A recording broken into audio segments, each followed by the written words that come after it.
ഞാൻ സുരാജേട്ടനോട് മുന്നേ വർക്ക് ചെയ്ത നാഗേന്ദ്രൻസ് ആണ്.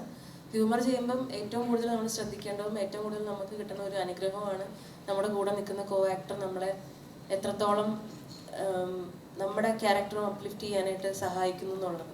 അത് സുരാജേട്ടൻ്റെ കൂടെ നിൽക്കുമ്പോൾ ഞാൻ ഒരുപാട് കാര്യങ്ങൾ എങ്ങനെയാണ് സുരാജേട്ടനെ അതിനെ ക്യാരക്ടറിനെ അപ്രോച്ച് ചെയ്യണം എന്നുള്ളതൊക്കെ നാഗേന്ദ്രൻസിൽ ഓൾറെഡി കണ്ട് എനിക്ക് പരിചയമുണ്ട്. നമ്മൾ ഷോട്ട് എടുക്കുന്ന സമയത്ത് ആക്ടേഴ്സ് നമ്മളോട് വന്നിട്ട് നീ എന്താ ചെയ്യാൻ പോകുന്നത് എന്നൊക്കെ ചോദിക്കുന്നത് എക്സ്പീരിയൻസ് ഉണ്ട്. പക്ഷേ പിറ്റേ ദിവസം എടുക്കാൻ പോകുന്ന കാര്യം തലേ ദിവസം വിളിച്ച് ചോദിച്ച് മനസ്സിലാക്കുന്നത് അതെനിക്ക് ഭയങ്കര ഒരു ചില സമയത്ത് വിയേർഡായിട്ട് തോന്നും. നമ്മൾ മറ്റേ എക്സാം എഴുതുന്ന സമയത്ത് വെച്ചാൽ നീ പഠിച്ചിട്ടുണ്ടായിരുന്നോ? അപ്പം നമ്മൾ പറയില്ല ഞാൻ പഠിച്ചില്ല.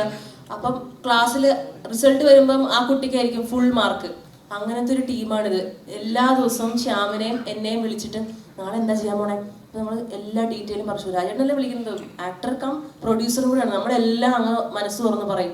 പിറ്റേ ദിവസം വന്ന് നിന്നിട്ട് നേരെ നമ്മൾ പറഞ്ഞതിൻ്റെ അപ്പുറമാണ് ചെയ്യണം. നമ്മളവിടെ നിന്നിട്ട് ഇതെന്താ ഈ മനുഷ്യൻ ഇങ്ങനെ ചെയ്യണേ എന്ന് തോന്നിപ്പോകുന്ന രീതിയിലൊരു പെർഫോമൻസ് ആണ് പുള്ളി കാഴ്ചവെക്കുന്നത്. ഇതിനെ പോസിറ്റീവ് ഞാൻ പറയാൻ ശ്രമിക്കുന്നത്, നമ്മൾ പിടിച്ചു നിന്നാലേ നമുക്ക് അവിടെ നിലനിൽപ്പുള്ളൂ എന്ന് പറയുന്ന ഒരു കൈൻഡ് ഓഫ് പെർഫോമൻസ് ആണ് ബിനു ഇതിനകത്ത് ചെയ്തു വെച്ചിരിക്കുന്നത്.